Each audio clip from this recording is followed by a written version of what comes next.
Hi guys, it's Jess and welcome to my first video of 2022. In today's video, we're actually going to be talking all about the previous year, 2021, and how much I made as a small YouTuber with under 5,000 subscribers. So I'm going to be talking about AdSense revenue specifically, and that is, how much YouTube pays me for ads to be displayed on my channel. I'm not going to be going into sponsorships and all that, although I only had like one paid sponsorship this year, so it's not really a huge amount of money anyway. But yeah, let's get started.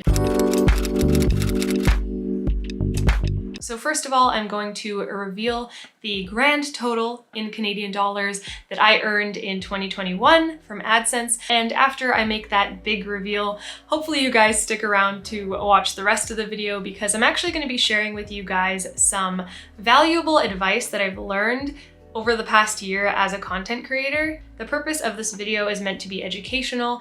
I am not trying to brag in any way. Making YouTube videos is, for the most part, something that I do for fun. As you will soon see, the amount of money that I make off YouTube is not enough to survive. But yeah, it's still great being able to make any amount of money off of a hobby. Okay, enough stalling. Here is the amount of money that I made in the past 365 days off YouTube. $3,145. And as you can kind of see from the chart, I made a pretty consistent amount of money each month. I made between $200 and $400 each month. It was always within that range. And I think that's mostly due to the fact that I have a few videos on this channel that consistently bring in views.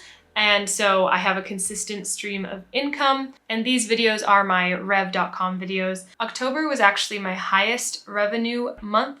I made $410 that month, and my lowest month was actually February. Actually, to be honest, my lowest months were the first half of the year, January, February, March. I made around $130, $150 for those consecutive months. And that's probably just because in the beginning of the year, I just didn't have as many views and as many subscribers, and I wasn't as consistent in the beginning. And then it wasn't until about like halfway through the year that I was really working harder towards my channel and stuff like that. So the amount of work that I actually put into it is reflected in my increasing paychecks each month. So I'm actually curious to know what you guys think. Leave a comment down below telling me if the number I just revealed is higher or lower than you expected, because I feel like, I don't know, I'm always kind of surprised when I see people's revenue amounts. Also, my average RPM over the past 365 days was $11.90. The RPM being how much money YouTube pays you per 1,000 views. And then over the past year, my average CPM is $23.60. And the CPM is the cost that advertisers pay on my videos. So something to keep in mind, the revenue that I just shared is very unique to my channel. Someone else with, a similar size channel with similar amount of views might have a drastically different amount of revenue, just depending on what kind of content they make. Now, as I mentioned in the beginning of this video, I also wanted to share with you guys some of the key takeaways that I have after a whole year of getting paid on YouTube. And the first thing that I really want to emphasize is that probably 70%, if not more, of what I do as a YouTuber is behind the scenes. I think that being a YouTuber, especially just like running your own channel solo and doing everything yourself, is such a good experience. You are literally an entire production company. Like, you come up with the video concepts and ideas, you make, you write a script, you plan it out, you film it, you're the star of the video, and then you're also an editor, you're also a marketer, and you're even a graphic designer because you have to make your own thumbnails. And I've learned so much through that experience. And I also want to mention that the amount of money I make, which was $3,000 last year, it may sound like, a big number, which honestly it is. It's great to get paid for a hobby.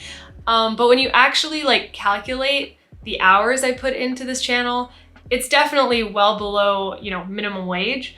And that just kind of leads me into my next point, which is unless you are 100% passionate about being a YouTuber, then it's not going to be a sustainable thing for you. As you can see, $3,000 is going to cover, my expenses for maybe a month or two, but it's not really a sustainable career at this point in my life. If I was doing it just for the money, then I probably would have quit a long time ago because, it's not covering most of my bills for the year. It takes people years. Sometimes you'll never get to a point where you can make it a full-time career. And the other thing that I want to point out is that, the number I shared with you, that is strictly AdSense. And AdSense is not really a reliable income source to begin with. So, even if you grow your YouTube career, it's definitely important to have other streams of income. You've probably heard this a lot. But yeah, having multiple streams of revenue is so critical. And as a YouTuber, there's many ways you can do that. Some things that I am going to start looking into this year is maybe getting more sponsorships, also affiliate marketing, and then also diving into other ways that I can make content on the internet, whether it's TikTok or Instagram. I have links down below to all of those. But yeah, there's so many ways that you can make income online, and by relying on one specific thing, you're basically kind of gambling there, so I wouldn't recommend that. Another major takeaway I have from creating content this past year is to not worry too much about, finding a specific niche, especially as a small content creator. At this stage, you really don't have a lot to lose, so you might as well get creative. You might as well explore different avenues of content that you might be interested in. If you take a look at my content, I have the most random assortment of videos. And probably this next year that will continue. I have retro gaming, and then you kind of see a shift to Vancouver content and thrifting. I love thrifting. But as you can see, there's so many things that I'm interested in. So I really had a hard time niching down. And I really didn't see a point in that, because if I had niched down too much, I wouldn't have discovered that, hey, making videos about Vancouver is actually really helpful to people. And those did really well this year. So it's really important to explore different avenues, see what does well. The YouTube Studio is there as a tool to help you out. Honestly, the YouTube Studio can be a cause for a lot of anxiety as well, specifically referring to this top recent videos section. As you can see, it ranks your last 10 videos that you posted, compares them to each other. But I think that although this kind of feature is kind of stressful sometimes, it's also very helpful. Don't be discouraged by what doesn't perform well, because honestly, a video that doesn't blow up right away can blow up in a year. Most importantly, focus on making videos that you are interested in, that your viewers are interested in, because if you don't do that, you're just going to be burnt out making videos that you don't like to do. I think if there's one major thing I can say to anyone watching this who is trying to grow their channel or trying to start a channel of any sort, focus on your community, because at the end of the day, having a YouTube channel is like having your own little community on the internet. And the best part about making videos is having people comment on them, interacting with them, and building that community. I definitely had a period of time that was just super unhealthy, where I would open the YouTube Studio app and just refresh it and just see if I got any new subscribers or new, growth on my channel. And literally, it's just the biggest waste of time, and it's not good for your mental health to be doing that. So I've stopped doing that. I've stopped looking at the numbers, because literally the numbers do not matter. What matters is, like I just said, putting out good content. And here is a screenshot of my lifetime revenue on this channel. As you can see, I've had this channel for a very long time. That green line on the $0 mark has been there for a long time. It took a while just to get me where I am today, where I make $3,000 a year. So overall, it is definitely a marathon. It is by no means a sprint. Moral of the story, don't stress out too much about blowing up or growing if you are, trying to make it big on YouTube.